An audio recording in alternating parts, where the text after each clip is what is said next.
مشرق وسطی میں پھر کشیدگی، ایم او یو اور جنگ بندی کے باوجود امریکہ اور ایران کے ایک دوسرے پر حملے، آبِ ہرمز میں ایک اور آئل ٹینکر کو پروجیکٹائل سے نشانہ بنایا گیا۔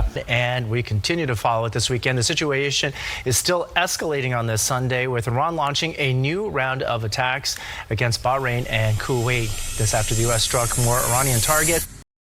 کیا آپ جانتے ہیں کہ جس خطے کے اندر جنگ کے بادل منڈرا رہے تھے وہیں راتوں رات جو ہے وہ ڈیل ہو چکی ہے، اور جس نے پوری دنیا کو حیران کر دیا۔ اور اس کھیل کے اندر، اس سفارتی کھیل کے اندر سب سے بڑا سسپینس وہ کردار تھا جو پاکستان کی اکثری قیادت نے خفیہ رہ کر، پس پردہ رہ کر نبھایا۔ پوری دنیا کی نظریں مڈل ایسٹ پر اور ساتھ میں ریڈ سی پر تھی، اور میڈیا کی جانب سے یہ دعوے کیے جا رہے تھے کہ ایک بڑی جنگ چھڑ سکتی ہے، لیکن پس پردہ کچھ ایسا ہو رہا تھا جس کا اندازہ عالمی ماہرین بھی نہیں لگا سکے۔ آج پوری دنیا کی میڈیا اس بات پر حیران ہے کہ ایران پر سمندری ناکہ بندی جو ہے وہ ختم کیسے ہو گئی، اور اس کے علاوہ ایران اور ساتھ میں امریکہ جو ہے وہ ایک میز پر کیسے آ گئے۔ لیکن اس دوران پردے کے پیچھے کچھ ایسا ہو رہا تھا جس کا اندازہ عالمی ماہرین کو بھی نہیں تھا۔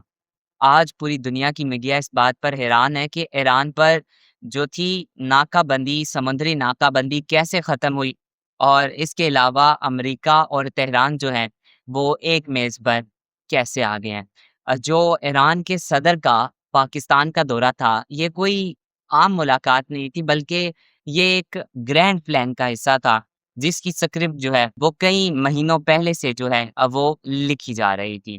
اور تاریخ گواہ ہے کہ جب بھی امریکہ اور ایران کے درمیان کوئی بھی جو ہے وہ گڑبڑ ہوتی ہے تو پورا خطے پر اس کے اثرات پڑتے ہیں، اور اب تو جو ہے وہ عالمی میڈیا بھی جو ہے وہ مجبور ہو گیا کہ وہ پاکستان کی خاموش لیکن انتہائی جارحانہ جو ہے وہ سفارتی کارکردگی کی داد دے۔ مگر اب سوال یہ ہے کہ ایک عام پاکستانی جو اس وقت IMF، مہنگی بجلی اور مہنگے پیٹرول کے بوجھ تلے دبا ہوا ہے، اس کو اس سے کیا فائدہ ہونے جا رہا ہے؟ کیا پاکستان پر جو عالمی معاشی دباؤ ہے وہ کم ہوگا، اور ساتھ میں پاک ایران گیس پائپ لائن جیسے منصوبوں پر جو ہے وہ امریکی پابندیاں ہٹیں گی یا پھر نہیں؟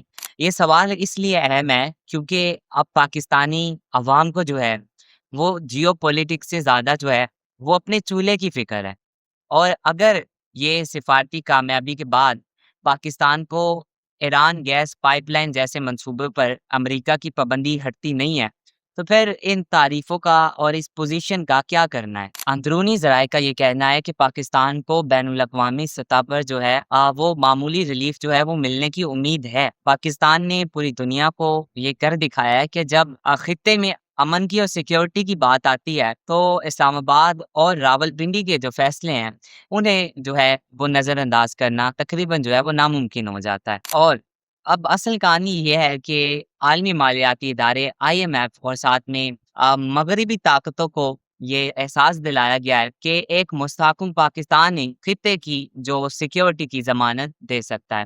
اگر پاکستان جو ہے وہ جیو اکنامکس پر توجہ دے تو پاکستان کو اپنے جو پڑوسی ہیں ان کے ساتھ جو ہے وہ تھوڑے تجارت کو جو ہے وہ بڑھانا ہوگا، اور پاکستان کو جو ہے ایک بہت بڑی کامیابی مل سکتی ہے۔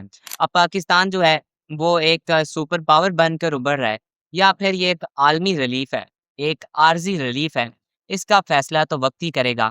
ناظرین، یہ تھی آج کی ویڈیو۔ آپ اس بارے میں اپنی کیا رائے رکھتے ہیں کمنٹس میں ضرور دیجیے گا۔ جلد ملاقات ہوگی ایک نئے ویڈیو کے ساتھ۔ اللہ حافظ۔